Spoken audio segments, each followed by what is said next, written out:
So there are a lot of Christians out there that like to debate and argue about a lot of things that Jesus taught. And he just brought to my attention like Matthew 5 and 6, where he's talking about like, if your eye makes you sin, pluck it out. And he's talking about, if you lust after someone, then you've already committed adultery in your heart. If you hate somebody, then you've committed murder. So I don't think that he literally means poke your eye out. It's basically everything that Jesus talked about and teaches. It comes down to a heart condition. So and so in Matthew 6, he's talking about giving to the needy. And it also says, do not let your left hand know what your right hand is doing. And there's all these debates about, tithing and whether the 10% thing is still a thing or if that's Old Testament. And again, the fact that we're arguing these things, that in itself is not okay.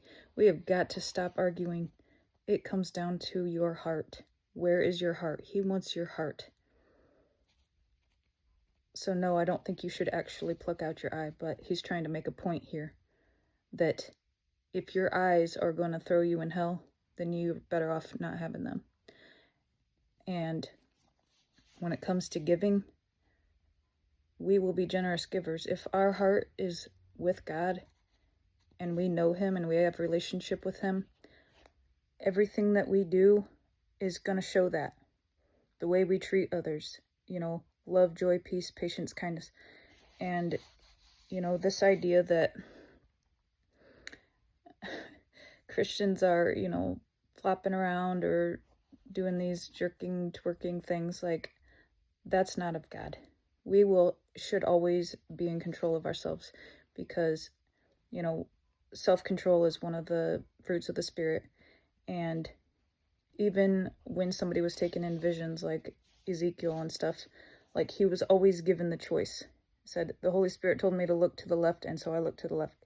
Because he wants obedience. And how are we going to obey if he just takes over our bodies and makes you do stuff? He does not ever make us do anything. Okay? He always gives us the choice to obey. The choice.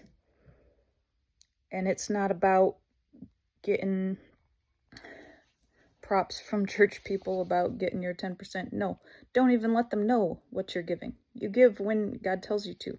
If there's somebody at the grocery store, you give them, you